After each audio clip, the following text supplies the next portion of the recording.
អង្គុយស្រណងការនៅបាញ់បោះគ្នាឯងជួឆ្នាំឈ្មួនវងវែ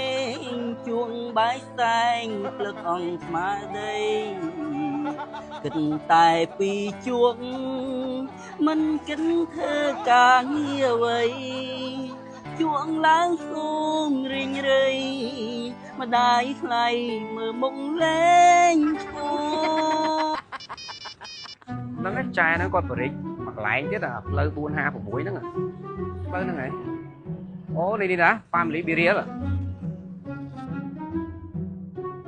កែជួយដាក់នំដែលខ្ញុំចូលចិត្តរហូតដល់ដាក់ជាមួយមើលយ៉ាលក់មកប្រើបើសាខាមកកន្លែងទៀតហីមិនមែនតកែទេតកែលោកគួយនោះអូបងមកតកែហ៎ចារហូតដល់ខ្ញុំទៅកន្លែងសាខាចាស់ហ្នឹងឃើញឯងធ្វើស្មានតែខ្ញុំចង់ទៅហ្នឹងចាតែនំខ្ញុំចូលចិត្តញ៉ាំរហូតដល់ហ្មងអញ្ចឹងអញ្ចឹងនំកន្លែងយើងមានប៊ីរៀទាំងអស់អញ្ចឹង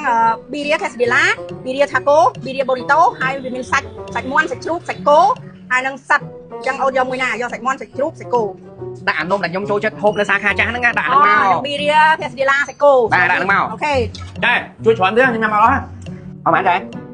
អស់តែ 5.75 ឯអូនណែចាជួយចប់ខ្ញុំមើលទេហ្នឹងហើយអរគុណចាំបងរៀបចំឲ្យអរគុណប៉ាគាត់ច្រៀងទៅរហងគាត់ទេមកចឹងដាច់ទ្វារសងខ្ញុំមកហើយហេឡូប៉ាឥឡូវការងារខ្ញុំរមមិនទាន់បានធ្វើទេប៉ុន្តែខ្ញុំមានការងារដូរបាយខ្លួនខ្ញុំមួយប៉ាខាងរាញវត្ថុប៉ាលុយប៉ាឆ្លលុយស្វែកអ្នកសុំទានប៉ាខ្ញុំដាក់ម៉ាននំនឹងឆ្អែតហូយអ្នកសុំទានក៏លិបប្រើទូរស័ព្ទលោជាងអញទៀតបានហើយប៉ាខ្ញុំជាប់ទទួលគ្នាខ្ញុំមួយសិនប៉ាបងអើយជួយដាក់ទានខ្ញុំក៏បានពុកបាយហងបងអូនណាបងមានលុយហៀអស់លុយពីខ្លួនណាណែមិនបងញ៉ាំនំនេះសពាក់កដាល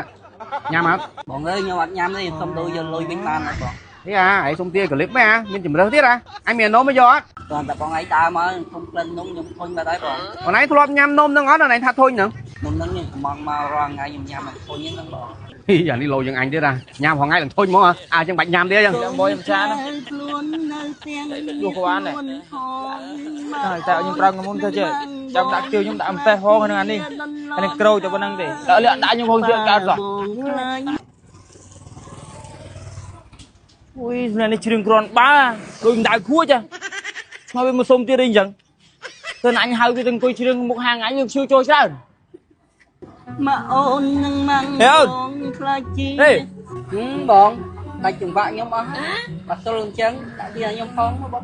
អូនហើយអង្គុយសុំទៀតវាអត់សមទេណាតែជាឯងវាស្នំស្នួននេះហើយមានកែធ្វើទេមិនមកធ្វើកន្លែងហាងបងឲ្យបាក់ហាងទេបងហាងបងបើលក់នំណានៅទូតពងនៅផ្លូវ456 Family Burial ខែគិតឲ្យមិនបងយេនេះទៅដល់កន្លែងធ្វើកៅទៅប្រាក់ខែឥឡូវទៅខែទី1មក150ខែទី2មក300អរគុណបងដែលបងរើអាំងខ្ញុំទីតាំងបងនៅទូកំពង់ផ្លូវ456ហ្នឹងហើយចាំខ្ញុំទៅបងហ្នឹងហើយផ្លូវ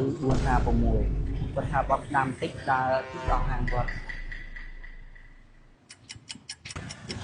នឹងដល់ហាងហ្នឹងបងជិះរៀបសួរបងបាទខ្វាយកំងនំមែនខ្ញុំអត់កំងនំទេបងឲ្យភ្លេចខ្ញុំហ៎លឿនឯងថ្ងៃណាគេខ្ញុំមកមួយថ្ងៃមុនតែបងឲ្យហៅមកធ្វើការមួយបងឯងមកអញ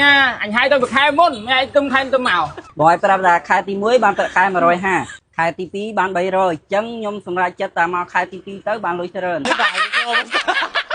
ដោយសារតែវីដេអូរបស់ខ្ញុំបានប្រម៉ូទហាងគាត់នៅលំទូតពូងបងប្អូនបានទៅគ្រប់ត្រូលច្រើនដល់ថ្នាក់ណែនតាន់តាប់អត់មានកន្លែងអង្គុយទេក្រៅតែអង្គុយនៅមុខហាងហៀដល់បាត់ខ្នល់ម្ចាស់ហាងគាត់មើលទៅភ្នែកពេកគាត់ក៏សម្រេចចិត្តយកប្លង់ផ្ទះប្លង់ដីប្លង់ទឹកប្លង់ពពកប្លង់ខ្យល់ប្លង់មេឃគាត់បានយកទៅដាក់ធនាគារយកទឹកប្រាក់មករកស៊ីចំនួន$50 លានបរិយាសាខារបស់គាត់មួយទៀតនៅម្ដុំទូតពូនឹងដដែលអញ្ចឹងបងប្អូនប្រកាសជាស្គាល់ហើយ Family Burial ហ្នឹងស្វ័យដៃអាហាររបស់គាត់មិនធម្មតាទេទាំងរសជាតិទាំងគុណភាពទាំងអនាម័យបាទតម្លៃគឺធូរថ្លៃមែនទែនអាហារញ៉ាំគឺជាផ្នែកដ៏សំខាន់មួយសម្រាប់មនុស្សយើងគ្រប់គ្នាបាទនេះគឺជាប្រភេទអាហារបែបអឺរ៉ុបមិចស៊ីកូអញ្ចឹងបងប្អូនអរគ្នាគ្រាន់តែឃើញខ្ទិះនិងទឹកជ្រលក់ប្រកាសជាដឹងហើយគាត់បើកលក្ខណៈគ្រួសារខ្នាតតូចអញ្ចឹងគាត់បើកលក់ចាប់ពីម៉ោង3ថ្ងៃរហូតដល់ម៉ោង12យប់បងប្អូនអាចកំងតាមអេបក៏បានមកញ៉ាំដល់ទីតាំងក៏បានហើយរសជាតិរបស់គាត់បងប្អូនអាចកំងបានតាមចិត្តណាមានសាច់ជ្រូកសាច់គោសាច់មាន់មានផ្សិតសម្រាប់រសជាតិបងប្អូនចង់កំងរសជាតិហឹលប្រៃជូរល្វីងហឹលបាទបានតាមចិត្តឲ្យតែបងប្អូនចង់ញ៉ាំសម្រាប់ទីតាំងគឺនៅម្ដុំផ្សារទូតពូងយើងហ្នឹងគឺនៅខាងត្បូងផ្សារទូតពូងនៅលើផ្លូវ163កែង